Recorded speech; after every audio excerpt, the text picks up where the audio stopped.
I think the media is basically, and I've talked to people who there's this weekend. There's a former television manager here who will tell you the same thing. Basically, is they're trying to make money. They're looking for a freak show. The fandom, when you look around, I mean, it's people dressing up as animals. If you want a freak show, it's like hitting the broadside of a barn if you look in the right direction. And are they being fair with the whole sexuality thing? I don't know if they're being fair or not. Sexuality, I suppose in the fandom, it's just as important to furries as it is to anyone else. People do kind of seem to freak out about it, but I go home and get on my computer, and when I get online, I have to, close down 15, 20 pop-ups of regular porn before I can even look at an innocent furry drawing. So I don't, I don't think it's a super huge problem in the fandom. I think that's just a normal level of sexuality going on for the people their age, and it's being used, I think, targeted by the media to throw out a shock story, and it's not nearly as prominent, I guess, in the fandom as the media would like people to believe. They've not been doing it so much in recent years. I think it's gotten to be old news. And something I said to one of these guys recently when he said, "Oh, isn't this all about sex and suit?" I kind of rolled my eyes and I said, "Look, I think we have pretty well debunked that. You need to get with the times."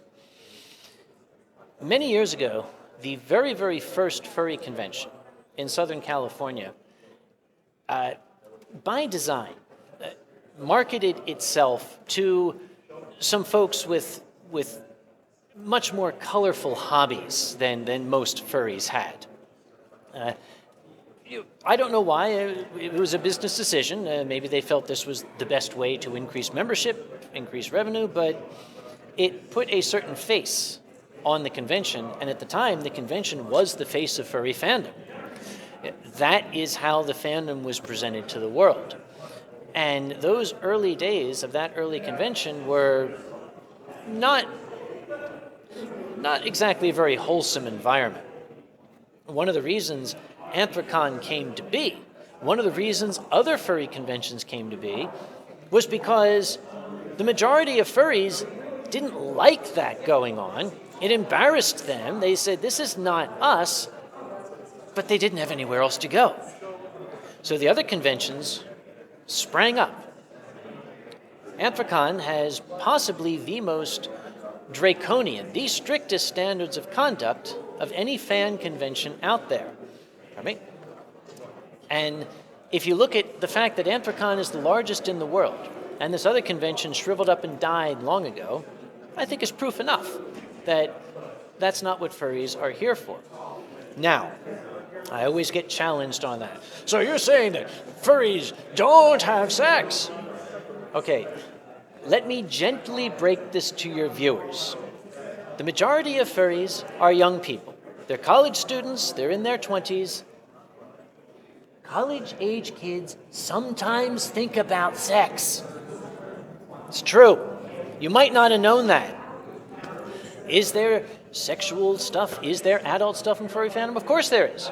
You will find it in sports fandom. You will find it in Harry Potter fandom. You will find it in Star Trek fandom. You will find it in Japanese animation fandom. My God, you'll find it in Japanese animation fandom. They have entire, at their conventions, whole programming segments dedicated to tentacle sex.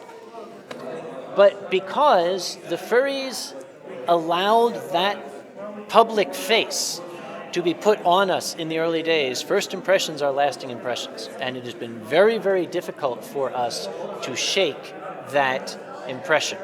I do hate to evoke a cliche, but it seems that for every step forward I take 2.5 steps back. Because furries are our own worst enemy. The media will come to a convention like this and they will try to find someone who will give them that titillating thing they're looking for. There are 2,000 some people here who want nothing to do with it. But a good reporter will find the 2 or 3 that we really would rather not come to the convention ourselves, but we are known for being a tolerant group, so we don't exclude people. I refer to these people collectively as Uncle Frank. You ever gone to a big family reunion where people are coming from all over the world, members of the extended family? At every family reunion, there's always Uncle Frank, the guy that stays by himself in the corner and the parents won't let the kids go near him. Right? You can't tell him not to come because he's family, but don't come near us, all right? Furry fandom, like any society, has its version of Uncle Frank, and that seems to be the one who happens to come schlepping across the camera as soon as they get set up. We have established a very, very good relationship with the local media in Pittsburgh, and more we are seeing reporters who themselves are getting a little bit tired of the, furries are a bunch of sex maniacs who get into these suits and have sex. That's my favorite one. They get into these suits and have sex. Have you ever worn a fursuit? It's like... My roommate. Yeah, ask your roommate. It's like wearing your sofa. Yeah. Some people can barely walk in them. Yeah. And they get to be 110 degrees in the course of about 90 seconds. All right, if you want to try strenuous activity in that, you go right ahead. I'll be here ready to dial 911, okay? Many of the furries that I interviewed had some things to say in closing, and it turned out to be some of the most interesting and powerful information I was given. Well, you get out of the community what you put into it. So if you go and have fun and try to keep an open mind, I think you'll enjoy yourself and you'll find someone to connect with. It's a really good place to be yourself, whatever that might be. There are going to be people out there all over the place who are going to hate things just to hate them. I mean, if you look at the internet, it's all over the place. But and honestly, I think what a lot of people don't understand about furries is that we don't care. We're not out there to shock people, and we're not out to disturb anyone's lives or anything. We just, if you don't like the fandom, fine. That's fine with us. We do what we do. We're here because we're having fun. Furry is about communication. People, since the dawn of time, have been using animals or the icons of animals to invoke certain feelings, invoke images, and we do it today. Our sports teams, our cars, our businesses, they all have logos that are animalistic or whatever, and they inspire an image. A Mustang, like a car. They could call it the very fast, wild, and free, but they don't. They call it a Mustang because it's not. I think furries are people who, no matter how far they're into it, take that type of language to a personal level. They have their own icons, almost as if they were a corporation that they walk around and, you want a description of me, here's this animal, and you can look at this and get an idea of what I am right off the bat.